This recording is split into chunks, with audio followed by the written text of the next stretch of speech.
Hi, Nancy. How are you doing? Hello, Nolene. Good to see you. And you. So, we're super excited to have you here on Health in Focus. And to start, I'd love for you to tell the viewers a little bit more about yourself and about how North Somerset Mindful Therapy has come to be. So, I have about a 24-year career of being a psychotherapist, a mental health expert, and in private practice, also working for statutory agencies between United States and now the UK.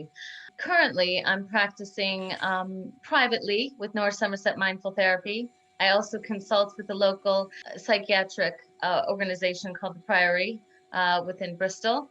And I'm seeing patients and utilizing my EMDR, eye movement desensitization therapy for trauma. I'm also utilizing my knowledge of dialectic behavior therapy, cognitive behavior therapy, and lots of integrative kind of psychotherapy skills that I have been using with the clients. I'm seeing adolescents and adults currently. And I have found that with COVID and with the stress of the pandemic, that the increase of mental health referrals has really skyrocketed. My other side of my life, I'm a senior manager within the National Health Service here in the UK, and I look after children and young people and their mental health needs with our services in the southwest of England. Fantastic. Thanks, Nancy. So, yeah, very clearly American. This is something that is of interest as well, just in terms of globally. You've obviously seen how things are in the US, here in the UK. The world is in a state of chaos. It's not just politically so, and aside from what's been happening with the pandemic, and as you say, mental health is at the forefront now. In terms of what you've seen with your patients and with the clients that you see, how has this global shift, a lot of polarization, political polarization, but also isolation with the pandemic, how has that actually affected people? And or from your view, how has it affected people? And what is some of the advice that you would give to people who are suffering similarly? Yes, the global pandemic, the issues around global unrest and race identity issues, and being isolated and not able to kind of connect with each other has had a huge impact on our mental well-being. With children, young people, we see a rise with gender identity disorder. We see a lot of children, young people involved in being exploited, either sexually. There's a lot of abuse of young people, lots of trafficking issues. So that is on the rise because obviously you're not able to kind of monitor, and services, especially social services, haven't monitored those children enough over the pandemic because we haven't had face-to-face contact. So in terms of race issues too, the patients I have been talking to in the UK and what we've seen in the US, but especially in the UK, I have patients of mixed heritage who have experienced racial abuse, within the pandemic and since Brexit happened in 2016. So we work on a lot of race issues during our sessions and how to raise children who are also mixed heritage in this changing world. I go always back to kind of Ericksonian's stages of development, and I constantly talk to patients around that. So if you look at adolescence, for instance, role confusion versus identity is the kind of what they're grappling with when you're 12 to 18 years old. And what I see with my adolescent clients is that they're grappling with morality issues, with ethics, what should they be doing, what shouldn't they be doing. They struggle with an integrated sense of self. Who are they and who do they want to be as their adult self? And when you throw in COVID, when you throw in child exploitation, when you throw in all these other things that are happening, and in the southwest of England, we have issues with county lines. We have a lot of drug dealing and cuckooing within homes that is happening. And that is also impacting on availability of drugs to young people, on abuse and more neglect. So it's a huge issue at the moment. And we have seen, especially in CAMS, in the Children's Mental Health Services, a very large increase of referrals across the Mm. Southwest. In terms of adulthood, when you look at stage 6, Ericksonian's psychosocial development, you're looking at intimacy versus isolation. And what we see is that, from 18 to kind of 40, that is that period of middle, that middle adulthood to middle adulthood, where you're kind of grappling with, you know, relationships. What is a good relationship? A lot of our patients have found themselves in very chaotic relationships, have domestic violence issues, have substance misuse because they're trying to self-medicate all the pain away. We see a lot of increase in adult eating disorders because that's also a way of kind of self-sabotaging yourself and using that as a coping mechanism of a way to get control.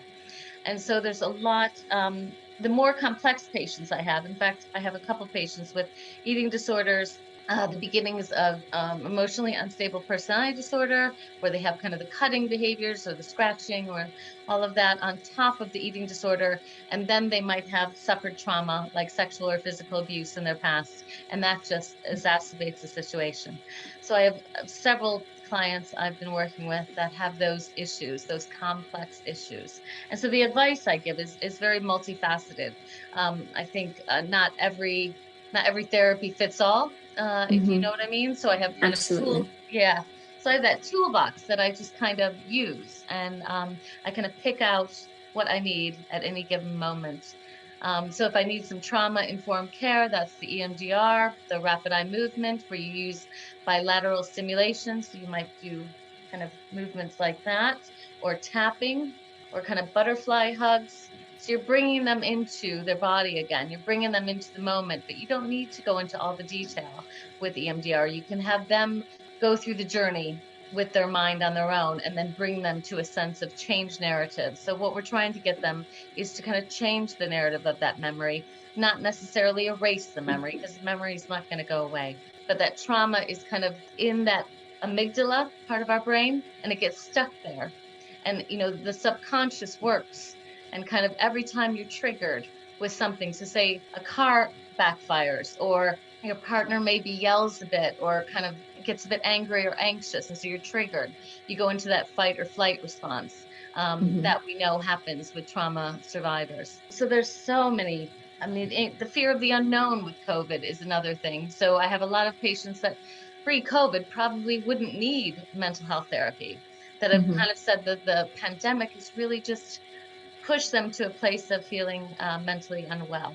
And now their fear is, what happens next? Where do we go from here? How close can I be to people? Am I going to Hmm. affect people?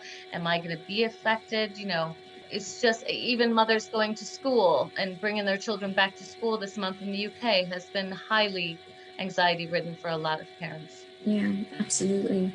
I mean, you just going through the myriad of issues and some of the underlying causes, it's so complex, and there are so many societal factors at play.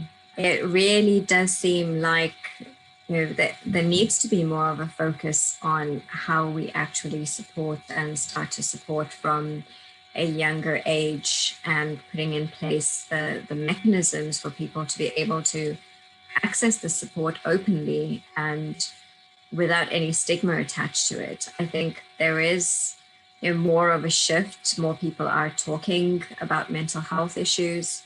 But, children, for example, how do you start to make that something which is normalized, where Mm-hmm. kids start to talk about things that are affecting them from a young age? Because, as you say, they're going through those developmental stages, and the position that their parents, or the role that their parents play in their lives, is very different at a young age, and what they would turn to their parents to. And where do they then get the network and the support that has the ability to support, that aren't friends who are in the same situation and dealing with their own stuff? What advice would you give to parents in terms of, you know, I guess it's remaining watchful and also being able to have those types of conversations with their kids, Is I there think anything that you would advise? so. Yes, I work with the parents as well. So I kind of have a joint kind of way of working with young people and their parents. But I think it's more wider. I think it's more a global issue that needs to be tackled by the UK government, by the education department, and looking at how do we kind of inform children from reception age at say age 5 of what is bullying, how do you want to be around your peers, and so many stories of the patients I work with go back to primary school, go back to being bullied in primary school. And that still has an effect when they're, say, 38, 45 years old. And so that Mm-hmm. that first memory of being bullied, I remember working in Denver at Aurora High School in my internship with the University of Denver, where I was kind of doing a bit of educational psychology, doing some WISC, looking at statementing children per se around their ASD, possible autism traits, or different ADHD things that are happening. But what we found was after the Columbine incident in the 90s, I was working in that high school down the road. And so it was a secondary school, but we started bully proofing, kind of teaching the admin staff how to react to students. The dinner ladies were involved, the maintenance men, the teachers, the students, and everyone had like a language of how to relate to each other. and Mm-hmm. and we found that that kind of worked a lot better because the children felt more respected. They didn't feel like you were dictating or derogatory, but also you're kind of welcoming them into the organization, into the school. And Mm-hmm. so I feel that we definitely need something like that, a teaching of how to be Mm-hmm. and how to be with others. And maybe from year 7 you're looking at what is abuse, how do I know they talk about it a lot in the religious education sessions, they talk about diversity and all of those things, but I think with the bullying and with those greater societal issues around race, gender identity, those things have to be taught at a very early age, and involving the parents in those parents evenings to talk about what they're teaching the children, so that at home they can also then mirror what's being Mm-hmm. taught at school. In one of the areas that I'm a huge advocate of and really wanting to see shift in education is the teaching of skills that actually gets kids through life, because it lacks. They leave school without an education that prepares them for the world out there. And I feel like empathy is one of those key topics. Mm, It is something which it's just assumed that it's natural, but with everything happening in the world and the way that people relate to each other, the amount of propaganda that's out there, how everything's political, and the impact that that has, the impact that social media has, which is something else in itself. But if you can teach people how to relate to each other and to see themselves in each other, then I think you're less likely to harm others if you can see yourselves in them and relate to them. And I think that and so many other, what really is key skills are sorely lacking.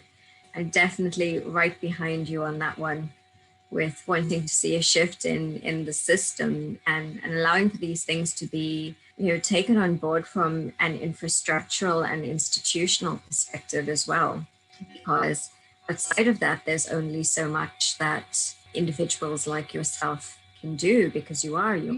you're coming up against an institution. You spoke about religion and religious studies. Can you talk a little bit more about the role that spirituality plays in mental health and well-being? Mm. I feel it plays a large part, and I think we underestimate how much of a part spirituality and beliefs in something greater than your own self has in recovery for mental health. I always like to say to patients that I've literally never had. I've worked with older persons a lot and been with a lot of dying individuals at their hospital bed when I was in the States near Seattle, and I've literally never seen an atheist yet, even ones who are confirmed atheists on their deathbed. There's always that call out to feel like I need some support at the end of my life. So when I start exploring that with patients, and I I kind of have done recently with a few of my new clients. Oh, I'm agnostic, I'm this, I'm that. But I don't, the definitions, I'm not a big definition. It puts you into a box, doesn't it? It puts you into a box that we don't need to keep having boxes, because the problem with boxes is that we're not connected. So when we start to box up, I'm a Buddhist only, and I'm a Catholic, or I'm a Christian, and so that's a separation. So I feel that we have to look at spirituality from an overall perspective, that I look with patients where they feel that spirituality. So it doesn't matter about the boxes. It's about, how do you have spirituality impact your life? What does that look like? Are you a Wiccan? Are you, and how do you integrate that? And how do you have that connectedness with other people in your life? Because I feel that if globally and a micro and macro level, so the macro level, if we were all more connected, I know that the Dalai Lama talks about loving kindness, and there's a really lovely thing I do with patients around EMDR. So when we do go back and process the memory, there's something about the loving kindness and going back to your younger self, and trying to kind of use that spirituality to kind of say to your younger self, it's going to be okay. These things are going to, there's powers greater than us that are working, and it will be okay. So it's how we develop that loving kindness within our own self to kind of bring ourselves up and have more self-worth, but how we bring that loving kindness into other people we interact with, and that, that feeling of something bigger than you, you're moving that through in your interactions with other people. I think that's just so helpful. Your thoughts on spirituality and how it integrates us as, as world humans. What are your thoughts, Nolene, about that? Yeah, so I feel like it is what connects us. That energy that is beyond ourselves, when we feel connected to people, when we feel connected to things, when we feel connected to nature, that is all part of a spiritual experience. And exactly what you said, it's that connectedness. And it is greater than ascribing to any specific religion. It's the bigger picture, and it's about seeing how we fit into that bigger picture.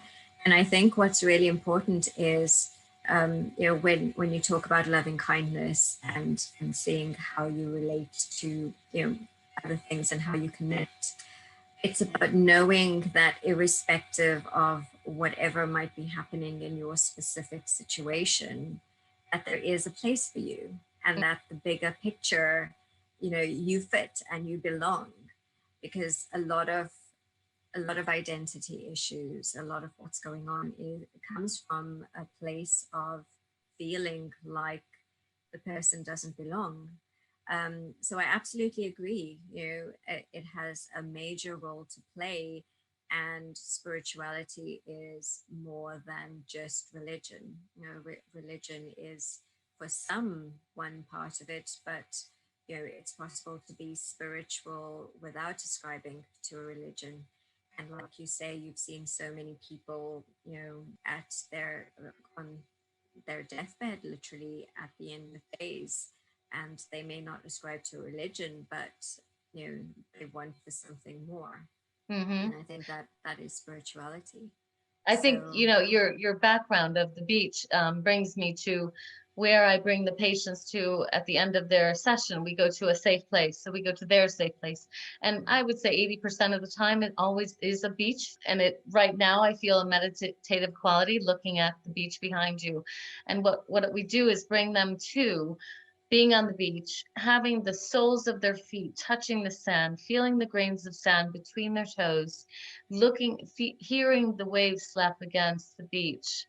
And then and sometimes when I know that they're really feeling not part of the universe, I let the feet, that blue light, go through the feet into the core of the earth, and saying everything you're seeing now and everything you are is part of this universe. You are part of the core of the earth. You're part of the beach. You're part of the trees.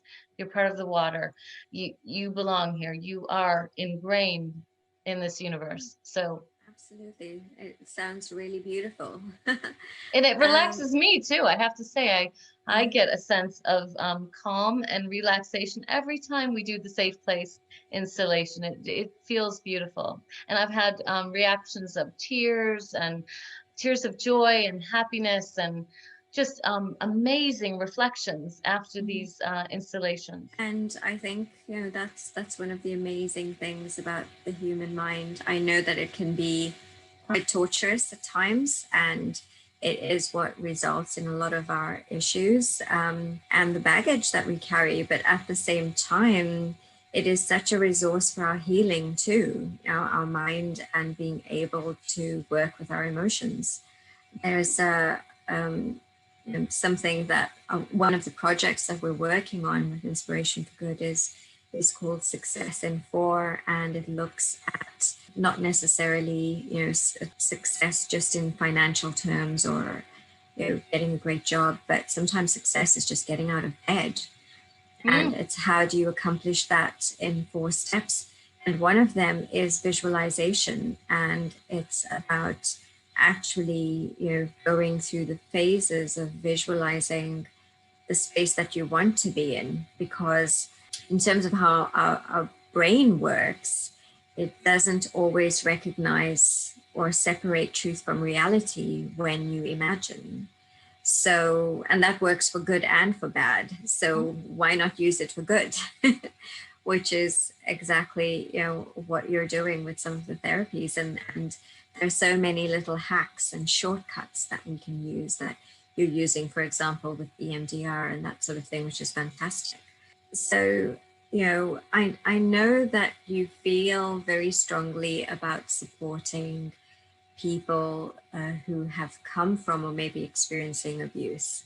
I know that you had talked about and are in the process of completing a book around this as well, which we're very excited about, sharing with people once that's ready to go. If you can talk a little bit more about how abuse actually affects people, and some of the ways in which someone might be able to shift their current state, mhm. and obviously removing themselves from a situation which is abusive. That's often easier said than done. So from your experience, can you just talk us through that a little bit Yeah. more? So, what happens to an individual after they've experienced abuse, and whether it's childhood abuse? I have a few cases that it's very early infancy and in utero, actually, while you're pregnant. So, um, but any individual that experiences abuse, whether it be emotional, physical, sexual, financial, whatever type of abuse, you're not in control. You're not in control of your body, of what's happening to you, and a lot of the times people can dissociate. So I have a varied number of clients that experience high levels of dissociation, meaning they're actually not really in their body most of the day, and quite functional people that can go to work but aren't really quite there, and are functioning, are highly educated. It doesn't abuse does not is not a socioeconomic issue. It covers the span of anybody. How doesn't matter how much you make, you can be a victim of abuse. And what happens, especially if you have traits of autism or ADHD, that compounds the issue. It also compounds the issue if you have an eating disorder. I talked about the emotional unstable personality disorder. So that is when victims of abuse, the PTSD has kind of gone a next level, really, post-traumatic stress, and it's gone into self-harming. So they might cut their legs, they might cut their stomachs. I've had patients long time ago, 20 years ago, put like an actual pole through their leg, and a lot of the times the self-harming requires emergency care. And so, paramedics and ambulance, and then a time in hospital. It affects taking away their rights sometimes. Sometimes you're so lost in trauma and abuse that you lose the capacity to make correct decisions, which then the Mental Capacity Act in the UK comes into force. They might have have a mental health assessment and find that you then have to have your rights taken away and that you're put into a psychiatric institution. So it literally then compounds the trauma because you're now again out of control, out of your body. And that is very much a last resort and something that we do on a daily basis, try to avoid for all individuals. But it is something that can happen and can be affected by abuse. So I thought long and hard today about whether I should disclose this, but I felt now is the time. So I think talking about my own personal experience of abuse would then maybe help listeners understand the varied ways that it can be affect your life. And I'm going to be very, very honest. And some of the things I will say are actual things I hear from my clients every day, although I don't disclose to my clients. But I feel now is the time, and I've written about it in the book. But briefly, I spent about 10 years of my life involved in a very abusive relationship. I was married to the individual, and I really didn't want to leave that relationship. And a lot of clinicians don't quite get that. They don't get that the person that is abused is kind of stuck there and they don't want to leave because they may, I thought I loved the person I was in that relationship with. I wanted to be there and at the detriment to myself and my child. And my child was very young then, my first child, and he still has the effects of that span of time. And he is still working through that. But I would say my experience, the way I was affected, is any loud noises, any kind of changes in lights, any stimuli that comes to you. You're just on edge. You just have this, like you're walking on eggshells all the time. And it's taken me years and years. And that was, yeah, that was a very long time ago now. I think about it. I think it's close. Well, it's about 30 something years old, a long time ago. But you still have, in terms of intimacy, you find it's difficult to be intimate with your partner. You have to work through those issues through many types of therapy. And then you finally get to, it takes years to get past it.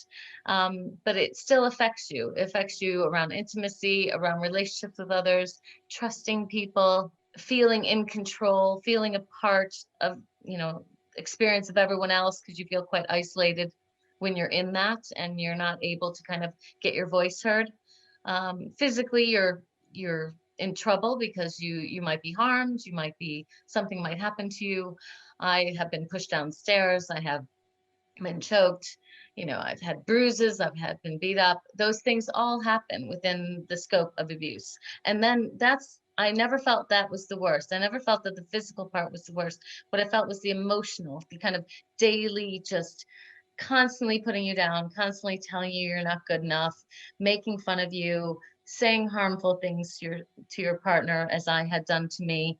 The emotional abuse, and that's a lot with a lot of the clients I work with, is that emotional side of the abuse is almost worse than the physical sometimes. I know I've disclosed a lot, but I just feel it's important because, it's like what you say is like, if you've been there, you kind of have the idea, look, you can observe what's happening to the people you're working with. You can look at a body language. So if you bring up something, they might cringe or they might kind of the shoulders hunch over. And that always happens. It's always the shoulders and just kind of this look, or they look away. And I explore further, like I ask certain questions that might bring out the right, their ability to disclose that abuse. Working with clients that have been raped is a constant thing. We have the situation recently in the UK of Sarah E, who was raped and murdered actually by a member of the police. And that has actually made things worse for women who are raped, because I have several clients now that are telling me they have no trust within the police department. They now feel that, wow, disclosure to them is even harder. And I have a client that says that, catcalling and those things in the community is almost at a worse place than it used to be. And so how do we protect our young women? And how do we, there's male victims too, but I mostly work with young women. And how do we support them from future abuse, not only by their partners, but by greater people in the community? and how do we come together and learn from things like this event in London with Sarah. It's Yeah. it's it's ginormous. It's a huge It issue. really, really is. It really is. One of the projects that we're working on is called Safer Ways, and we're actually looking at a collaborative effort between different organizations who support people in unsafe situations, whether it's for mental health or victims of crime or any sort of abuse. And the immediate, the for now solution is bringing together all these agencies in a way that anyone who needs support can very quickly go to one place, find the type of support that they actually need, and at the click of a button, like an instant message, be able to reach out to someone and get the support that they need. Is that Longer is that term, through a like an app, or what kind of? that's exactly what it will be. Yes. So we're actually developing the app. We officially launched in September of last year, but have only really been sort of 3 months into working on it properly. And we've got about 67 nonprofit partners so far. And that's only from the pilot in 3 of the smaller counties. So Is that we're UK based? Is it UK UK? based to start, yes. So longer term, what we're going to be doing with these support organizations and people like yourselves really is looking at how we strategically start to initiate efforts that brings about a reduction in these instances so that we're not firefighting, we're not actually working with victims anymore, that we're shifting things before they actually become a problem. So that's Wow, hopefully something that you can participate in I and be would love part of to. Because our I'm think already tanks I'm and already action going through groups. ideas in my head of how we can do that with local authorities and how we can do that with the NHS partners and how we can ensure that children, young people, young women, young men are safer and have something to immediately. That would take off also responsibility of clinicians and local authorities to say, because I know in my statutory work, we feel that we're like the only point of call. Hmm. And it is quite a difficult thing to hold that responsibility all the time. Yeah, absolutely. And with so much misinformation, and the internet used to be a great thing. Well, it still is a great thing, and you can go online and find what you need. But people who are in these situations can't click through 3 links to find who the right person is, or find that there was a project, it ran out of funding, and now they can't get through to anyone, or they send an email and don't get anything back because that project isn't actually funded or doesn't exist, or the charity closed down, and they give up. And it's a very, very, it seems like quite a simple thing, but it actually has a significant impact. And yet there are hundreds and hundreds of organizations out there that are set up to support people, just don't even know that they're there. I agree with And you. I agree. so we're really looking at resolving this problem.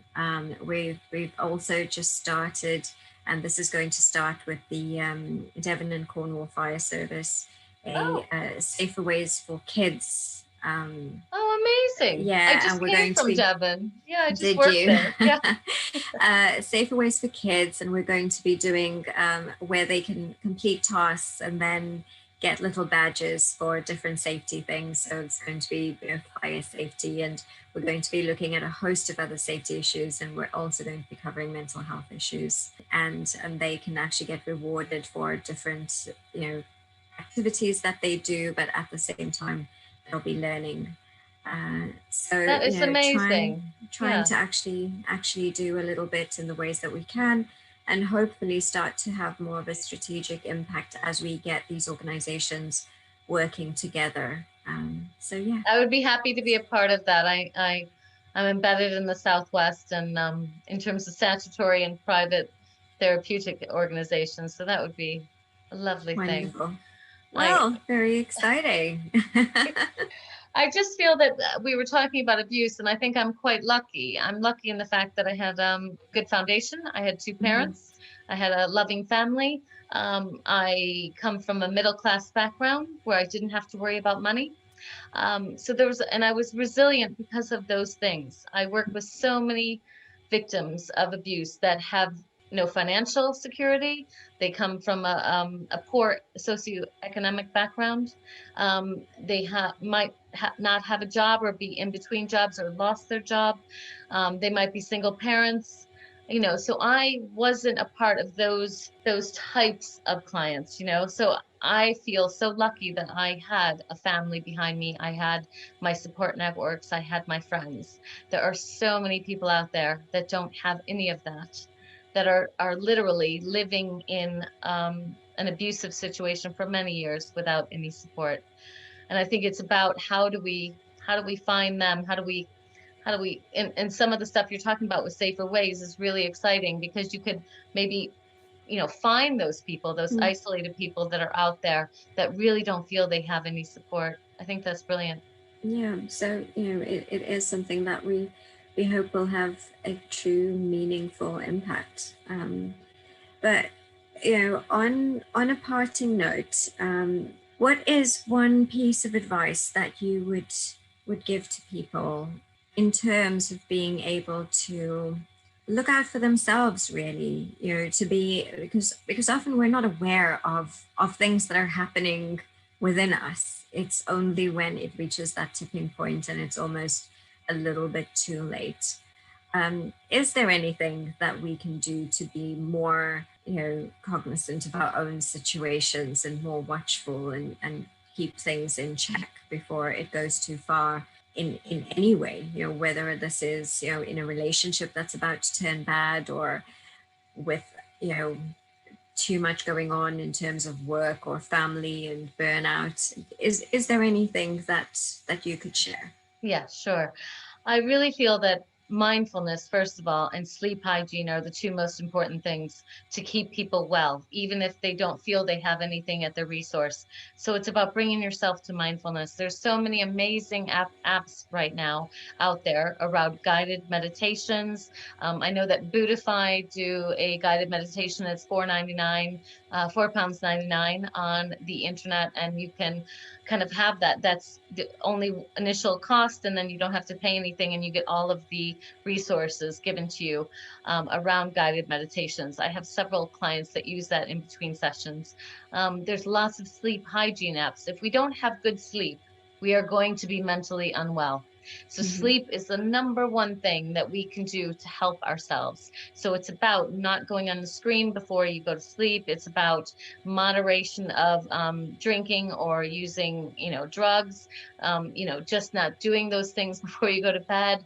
I work with clients on minimizing their cannabis intake or minimizing their drinking, and moderating and monitoring how that is during the week. A lot of people start off with, I'm not going to drink, Monday through Thursday, and that will help, with kind of that moderation. So sleep is going to be affected if you're drinking too much or using drugs. So it's about kind of getting to a safer place with your sleep.